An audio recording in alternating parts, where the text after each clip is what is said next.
traiter une maladie, mes chers amis, on doit fouiller en profondeur jusqu'à découvrir ses vraies causes.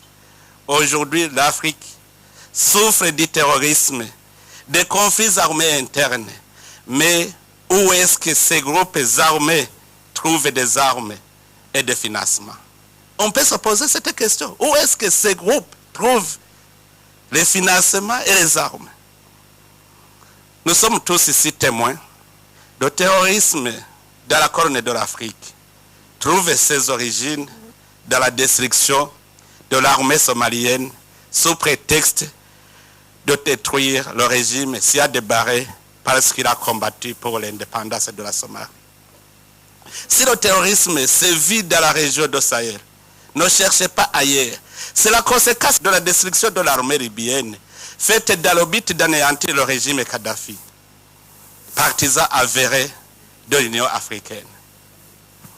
Ici chez nous, nous faisons face aux actions terroristes à l'est de la RDC et l'origine de ces armes des groupes armés, hormis celles distribuées par le Rwanda au M23 et Red Tabara. D'autres sont issus de la conséquence de la destruction de l'armée du Rwanda et d'Isaïe, respectivement, en 1994 et 1996. Ce sont ces armes-là que ces terroristes utilisent, hormis le M23 et Red Tabara qui sont formés, financés, armés par le Rwanda.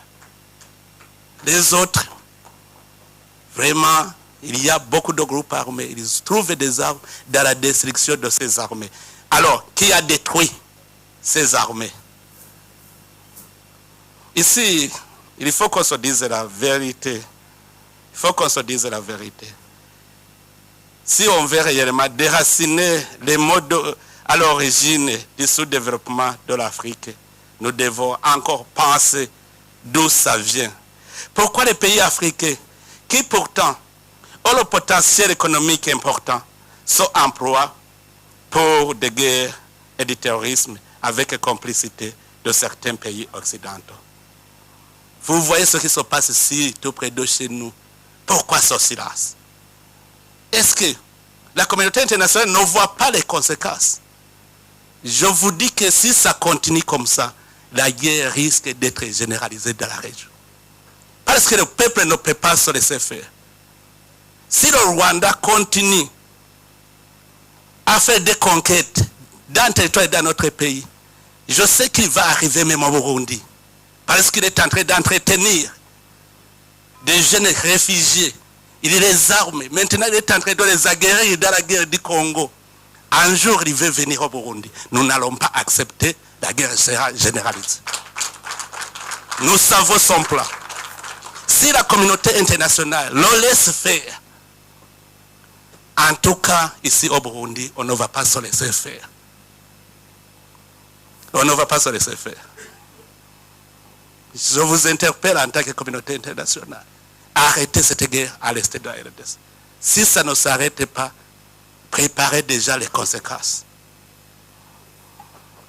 Nous savons son plan. Si nous avons négocié et que nous sommes arrivés à un accord pour remettre ces criminels, ils les acceptent, ils ne disent pas qu'il y a ces criminels, mais qu'au moment de mettre en œuvre, de nous remettre ces criminels, ils tournent le dos. On avait terminé les négociations, il ne restait qu'à mettre en œuvre.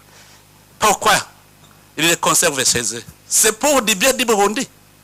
C'est qu'il est en train de préparer quelque chose contre le Burundi. Et heureusement, les Burundais sont avertis. Le peuple burundais est averti. J'appelle encore une fois la communauté internationale à prendre cela au sérieux. Si nous sommes attaqués, préparez-vous aux conséquences. En tout cas, le Burundi ne va pas se laisser faire. S'il vous plaît, arrêtez cette guerre à l'est de la RDC. Nous savons son plan.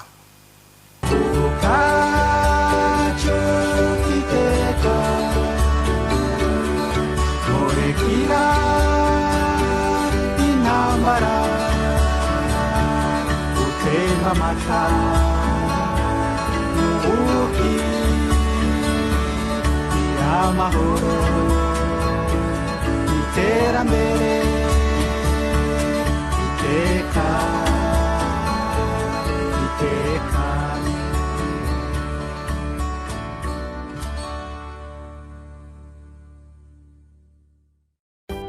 Radio